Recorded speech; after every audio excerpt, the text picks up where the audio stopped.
Listen, I'm not going to give you a long speech. A lot has been said today, and these people are exhausted.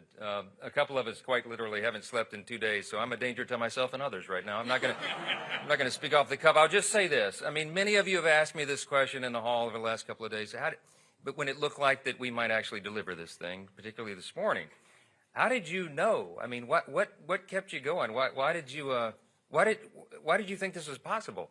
You guys made an audacious plan. You brought the most comprehensive, complicated piece of legislation, probably, arguably in the top 2 or 3 in the history of the Congress, with the smallest margin in U.S. history, which we had for a big chunk of the first 100 days. And you put this audacious timeline. You said you were going to pass it out of the House by Memorial Day. I mean, some of you openly laughed at me when I said that back in early February. And then we said we would get it done by July 4th. We beat Memorial Day by 4 days, and we got this one done a day early. I just want to point out, okay? Schedule amended budget.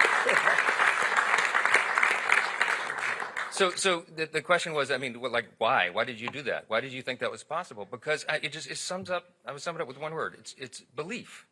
Okay. We had a vision for what we wanted to do as a group. We believed in the election cycle last fall that we were going to be given this great blessing of unified government, that we would have the White House and the Senate and the House aligned, an alignment, unified government. And we did not want to waste that opportunity because we understand the history that comes along with it, the opportunity that we can do for the country, and we believe that we would have that chance. And then I believe in the people that are standing here behind me. I believe in this group, every single one of them individually. Some of them are more fun to deal with than others, you know. I mean that with the greatest level of respect. I love every single one of my colleagues. You know, even the ones I got to spend the more time with, right? Because everybody's here, their motive is right, their heart is right. They're trying to do right for their constituents. They're trying to serve the greatest nation in the history of the world that we're going to celebrate tomorrow. We don't take that lightly. I know their hearts, and I know what their skill sets are, and I know what they bring to the table, and I get up every day excited because I know that each of them are going to bring that to the table, and they're going to serve their constituents. You could not have a greater group of public servants than the people standing in this room right here. They will give their all for this country. And man, that's what the framers intended when they put this thing together 249 years ago. This is what it was about. So I believed in this vision. I believed in the group. I believe in America. I believe we have the greatest nation.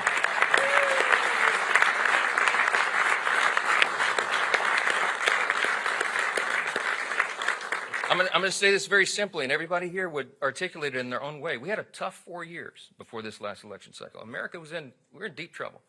And we knew that if we won, and we believed we would, we knew that if we got unified government, we'd have to quite literally fix every area of public policy. Everything was an absolute disaster under the Biden-Harris radical, woke, progressive Democrat regime. And we took the best effort that we could in one big, beautiful bill to fix as much of it as we could. And I am so grateful to God that we got that done as we did. Because of the dedication, yeah.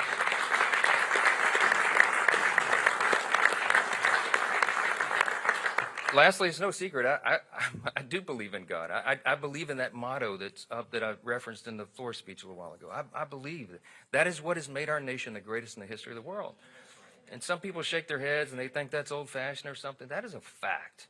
When the framers put this together, they stepped out in faith. They did something that no nation had ever done before. The great statesman, philosopher G.K. Chesterton of Great Britain said, America is the only nation in the world that was founded upon a creed. And he said it's listed with almost theological lucidity or clarity in the nation's birth certificate, the Declaration of Independence. We hold these truths to be self-evident, that we recognize, we boldly proclaim the self-evident truth that our rights do not come from the government, they come from God himself. He's the one that gave us our rights. That's right.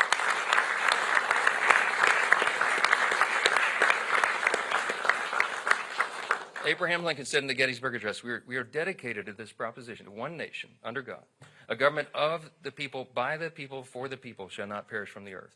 This is an experiment. It's only 249 years, y'all. That's not a long span of time in human history. It's just a blip on the whole scale of human history. It is up to us to save it. It's up to the duly elected representatives of the people to come here and represent. And it's up to every single one of us, of the people, by the people, for the people, all of us.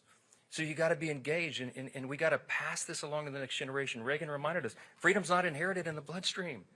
It's got to be protected. It's got to be fought for. It's got to be taught to the next generation so that they will have the same liberty, opportunity, and security that we have all known and too often take it for granted. So I just want to say, we're going to get to the main event here. We're about to sign this bill and get it over to the White House, okay?